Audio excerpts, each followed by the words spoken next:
Hello and welcome once again, students. In this tutorial I will tell you how you can integrate SauceLab with a test project automation tool. To integrate the SauceLab with the test project automation tool, there are a couple of steps that are required and a bit of prerequisites is also required. That means you have to have a SauceLab account and also have a test projects account.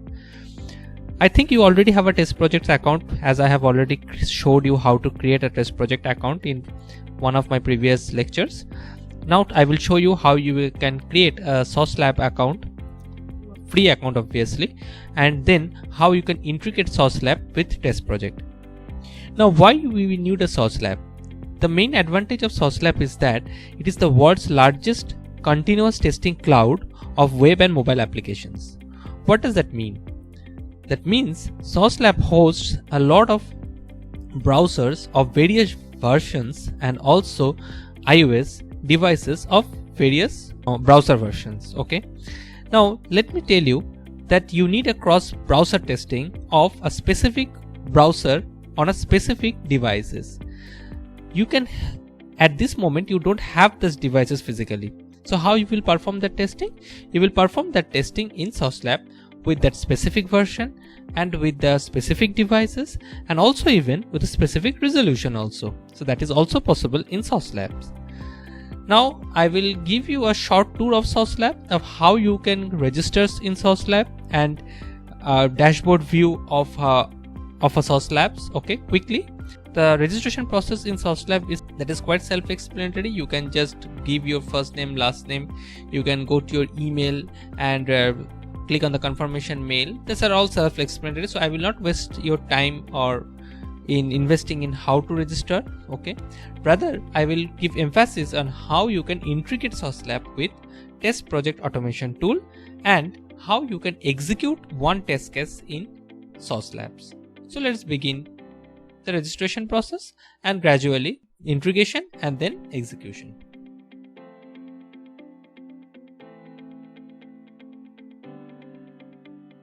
Once you're done with the registration process, this is the SauceLab dashboard. I will request you to go to the account section and there user settings. Click on account and user settings and scroll a bit down and you will get an access key. Copy this access key. You can also regenerate the access key, but at this moment I don't require to regenerate. I will just copy the access key and I will come back to the test project and paste it access key, and I will give the username of SauceLab. So I will give the username of SauceLab and the access key that I have copied, and then I will go to save. Once you are done with that, the integration is done. The integration process is seamless and it is done. Okay, now I will give you the idea about the first test case that I am going to run on iOS, and that test case will going to be fail. Okay, and I will tell you why it will fail and the reason for the failing of this test case, and also I will show you how you can pass this test case. Okay, so I am not skipping this video at this time because you need to know why the test case is getting failed so that you can learn what is the remedy for it. So in the meantime, come to the home of the test project, click on the first project, that is the test case I am going to run. Now click on the run. Once you click on the run, it will come with the various types of agents it have. Now this time it is going for a virtual agent, and see, this is SauceLab because we have integrated SauceLab.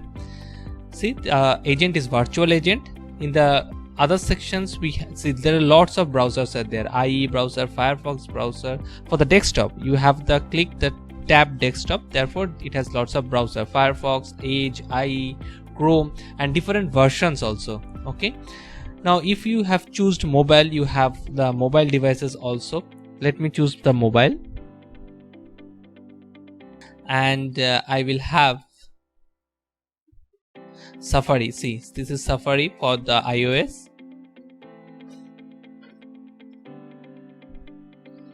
This is for iOS 12. Let me choose iOS 12.2. So I will click on save and then I will click on run. So the test case is going to run on SauceLab on a virtual agent of iOS 12.2. but this test case will fail. I know that this test case will fail, and intentionally I am going to run this test case so that you will come to know the error it is coming, and therefore you will able to know the remedy. Once you come on the test project monitor section, you can see that it is initializing, and see we don't have the current target, okay, because it is still initializing. And once it is initializing, you can also check that the virtual is 0/2. That means it has not yet connected with the session. Let us wait for the session to connect, and once it get connected, you can able to see under the current target that that the Safari is running, that the test case is running on Safari. Now you can see that in the source lab one by one, that means it is running, and it has said that my first test case is failed. Now why it has failed? Okay, check the version, it is 12.2.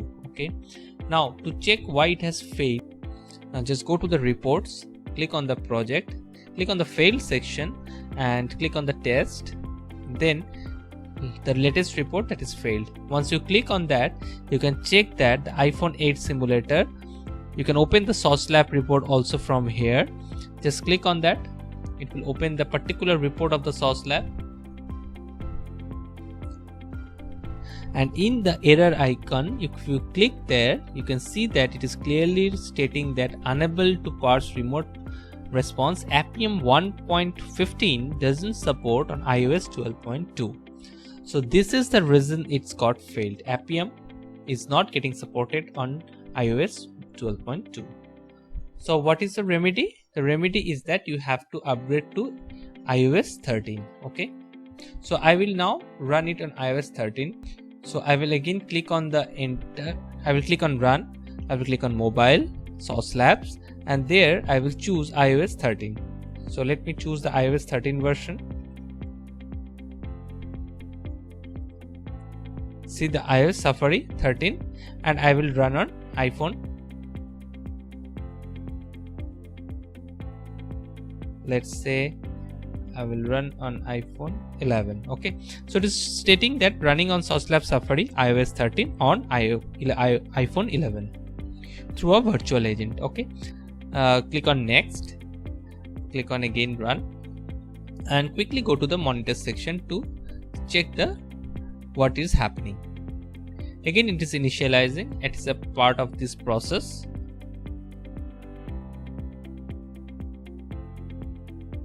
Once the test case executes, you can also see the live test case execution. Okay, that is a video on your Source Lab account. I will show you also how you can do that. So let us wait for the initializations part. I will skip some time. Okay, see now it is running. It is running. It is progress is 0. Okay, and the current target is set. Okay, so quickly go to the Source Lab and see the result. This one is execution. So go to that. Click on that, and you can also check that the virtual is 1/2, and you can check that the video will be appearing soon. So this is the video, this is iPhone 11, and it will run on Safari. So you can see the live test case operation. Okay, so if you can remember the same test case, it will open the test project example site, it will fill up some data, John and Doe, and it will fill up some data. So that is the same test case, and this test case is now going to run on the iPhone 11 of Safari.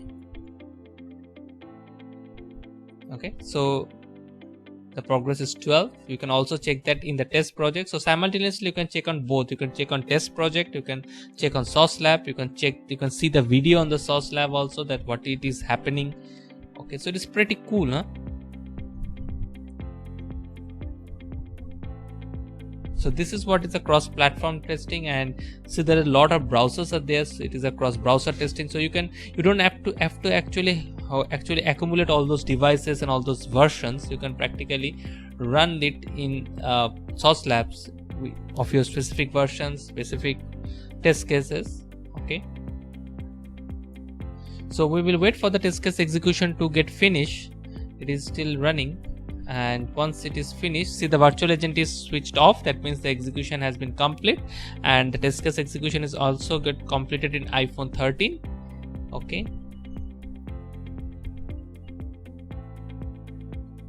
and you can check the commands, the logs, few data. Okay, so we will directly go to the test project for the report. You can check the test result from SauceLab also. So it has passed. Okay, so it is failed on 11, it failed on 12, but it got passed on iPhone 13. Okay, now we will go to quickly to the test project, and in the test project you can see that the agent is back online and it is ready to start again. Okay, now we will go to the reports and click on the reports. So once we go to the reports, those two are the failed report and this one is the passed report. So we'll click the passed report, and you can check that it is iPhone 11 Pro Max and iOS 13 and it got passed everything. Okay, you can check the duration, you can test all the test steps. So the same thing that we used to see in our local machines, we used to see in our Mac machines, the same thing we are going to see the same report on a cloud-based automation tool also, which is SauceLab. And the execution, it is failing because Appium is not getting supported in 11 and 12, so you will be able to run it on 13. So that is how we can execute the SauceLab automation. We can integrate the SauceLab with test project tool and do a cross-browser, cross-platform testing in a cloud-based automation framework. Okay, bye bye today, and we will once again meet with a new video on test project automation tool.